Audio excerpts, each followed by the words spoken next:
I'm sorry, Mike Despot. Let me get Mike first and then Standard. Thank you, Mr. Chairman, committee members. My name is Mr. Mike Despot, and I'm a 35-year resident of Boise, and during the 90s I was the state facilities manager for the Capitol Mall here. And I am also now legally blind, and I would like someone to read my testimony for me, preferably Dean Gunderson, if that's all right, Mr. That's Chairman. fine, thank you.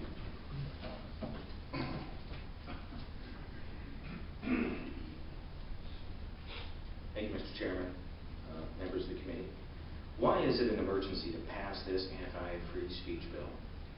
Is it necessary for the state government to tell its citizens how and when they can exercise their right to free speech? Or is the view from the Capitol so disturbing to some in this legislative body? Is it that when you look across 6th Street, you get a view of the anger and the frustration that is building in America against a corrupt national government?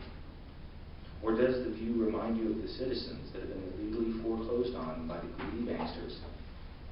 Is it too difficult to see? Yes, the vigil across the street is what America is becoming. In Idaho alone, the number of homeless has gone up by 50%. These are people that had jobs, homes, and families until this crushing, unbalanced economic system collapsed. Must we hide them under bridges and out of sight?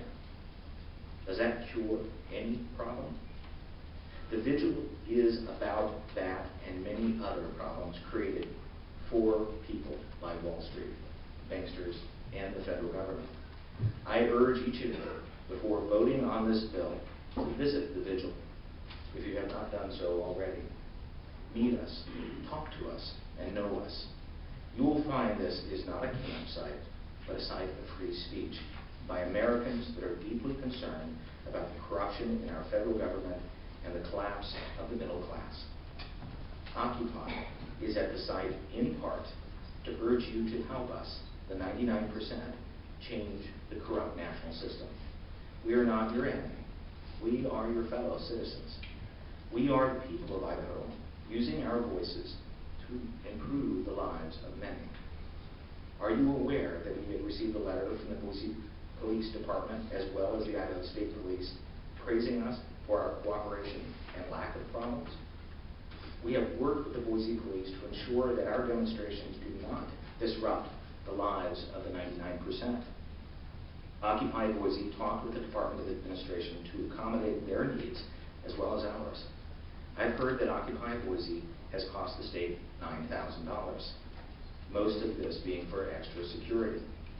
Since there is a camera watching over us night and day, what was the extra security for?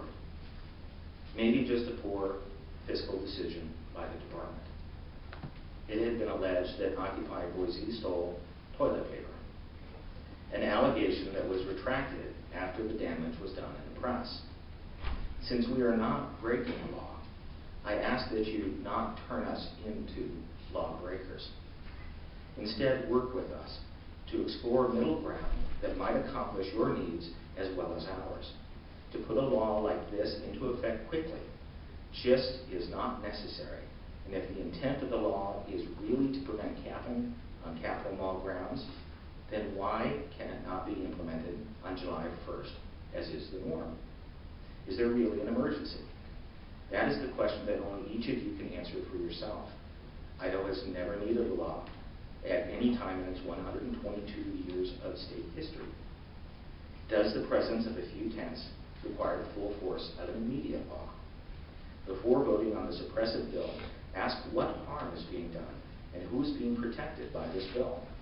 We are holding a vigil in front of a building that has been vacant for over 10 years, grounds that were almost unused until now. The grounds are now vibrant with political speech, meetings, and friendship.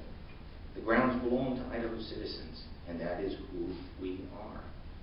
Thank you for hearing this and for giving free speech a chance. Please take a course of action that will protect the rights of free speech and assembly as written into the Idaho Constitution. Thank you. Thank you very much. And thank you, Mr. Chairman, for letting us go just a little bit over.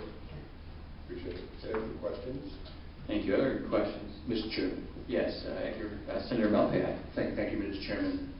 Mike, Is that your own personal opinion in terms of the July 1st implementation, or are you speaking generally on behalf of Occupy Boise? Mr. Chairman, Senator, I have to say, each of our testimonies is our own opinion. None of us speak individually for Occupy Boise. We do not have a leader because we are all leaders.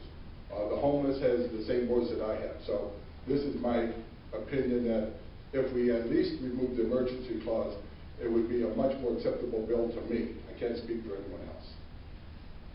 Thank you. Thank you very much. Thank you, and I have copies of my testimony. So we'll have the page grab that and Thank make you. part of the record. Then Stan Hubing and then Dana Jablonski.